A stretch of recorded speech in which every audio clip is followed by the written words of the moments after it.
મુશ્કેલી તમે તમારથી વધારે પાણી માટેની મુશ્કેલી કોણ સમજી શકે કે પાણીની વાત હોય, રોડ રસ્તા હોય કે આપણી પોતાની હેલ્થની વાત હોય, દરેકે દરેક ક્ષેત્ર માન્ય વડાપ્રધાનશ્રીએ દરેકનું ધ્યાન રાખી એમણે હર હંમેશ નાના માણસો ઉપર કે નાનો માણસ, સેવાડાનો માણસ એ કેવી રીતે મુખ્ય પ્રવાહમાં જોડાય એના માટેનો હર હંમેશ એમણે પ્રયત્ન કર્યો. આજે વાવથરા જિલ્લો નવો જિલ્લો બન્યો, એટલે નવો જિલ્લો બન્યો હોય એટલે દરેક જણ સ્વાભાવિક હોય કે નવા જિલ્લામાં નાની મોટી મુશ્કેલી શરૂઆતમાં હોય, પણ એ જિલ્લાનું ધ્યાન રાખી અને જે જૂના જિલ્લા છે એની હરોળમાં કેટલો જલ્દી આવી શકે એના માટેનો અમારો પ્રયત્ન છે.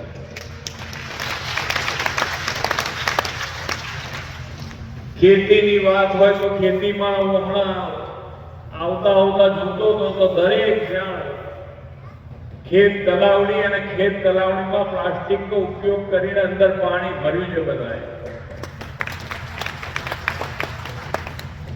ડ્રીપ ઇરિગેશનનો પૂરો ઉપયોગ કરો છો તમે, ખૂબ આનંદની વાત છે, ખૂબ આનંદની વાત છે. પાણી હોય તો પણ આનો ઉપયોગ કરવા જેવી વસ્તુ છે.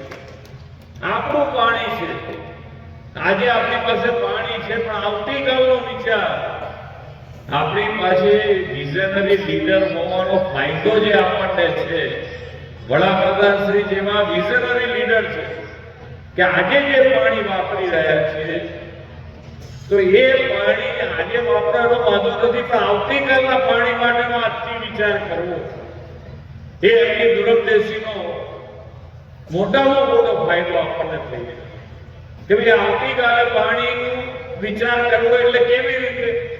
તો કે ભાઈ વરસાદ અને વરસાદનું પાણી જેટલું આપણે વપરાય એટલું વાપરીએ, પણ વધારે આવે તો શું?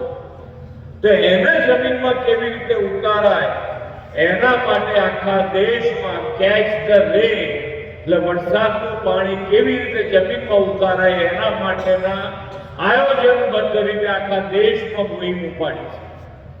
અહીંયા આપણા અધ્યક્ષના પ્રયાસથી ખૂબ સારું કામ એમાં પણ થયું છે.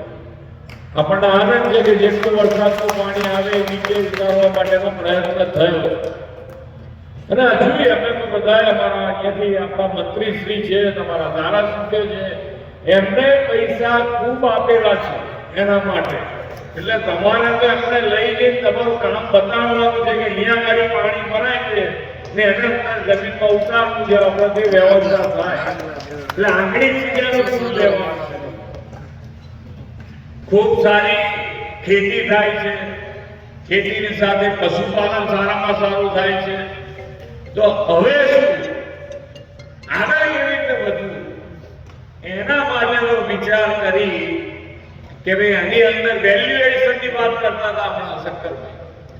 તો જે પ્રોડક્શન આપણી પાસે વધુ ને વધુ લેવાતી જાય એમને પછી એ સમયે એનો ભાવ કદાચ એ સમયે બધી આખા દેશમાં એ વસ્તુ પાકતી હોય, એ વખતે ભાવ ઓછો પડતો, આપણી પાસે પ્રોડક્શન વધારો હોય, તો એને વેલ્યુ એડિશન માટે કોઈક નાની મોટી ઇન્ડસ્ટ્રીઝ બનાવવી હોય, નાની ફેક્ટરી નાખવી હોય, તો એના માટેનો આજથી વિચાર કરી અને આ જીઆઈડીસી ની શરૂઆત કરી છે, જેથી કરીને અગવડ તમને આગળ વધવામાં ક્યાંય તકલીફ ના પડે એની વ્યવસ્થા આજથી સરકાર તરફથી અમારી ઊંઘ માલિકી કરી.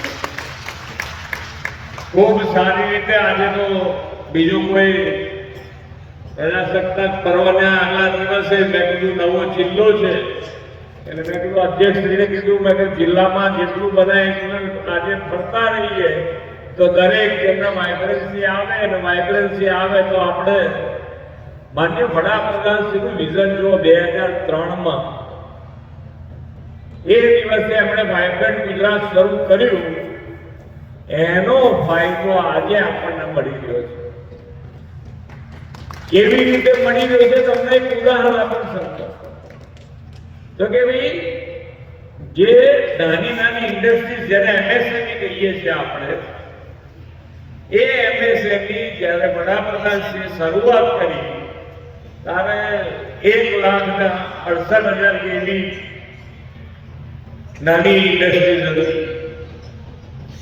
આજે એ એમએસએમઈ 27 લાખથી પણ વધારે થઈ, 27 લાખથી પણ વધારે. એટલો કેટલો મોટો બદલાવ થયો છે એની અંદર. અને આ બધી ઇન્ડસ્ટ્રીઝ ચાલતી હશે તો એની અંદર એક જ માણસ કામ કરતું હશે, એક જ માણસ કામ કરતું હશે. એને જોઈતું પાણી મળતું હશે, એને જોઈતી લાઈટ મળતી હશે, એને ત્યાંથી એનો માલ લઈ જવા લાવવા માટેના રસ્તા મળતા હશે, ત્યારે ઇન્ડસ્ટ્રી ચાલે ને.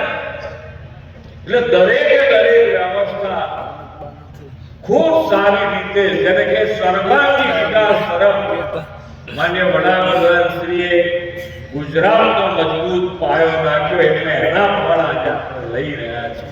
અને હજુ સારી રીતે આપણે આગળ વધવા માટે આપણે સૌ સાથે મળીને આગળ વધીશું. તો માન્ય વડાપ્રધાનજીનો જે સંકલ્પ છે વિકસિત ભારતનો, એ વિકસિત ભારતનો સંકલ્પ આપણે સૌ સાથે મળીને પાર કરીએ, એ જ અભ્યર્થના સાથે વિરમું છું. ભારત માતા કી જય, વંદે માતરમ, જય જય ગણેશ.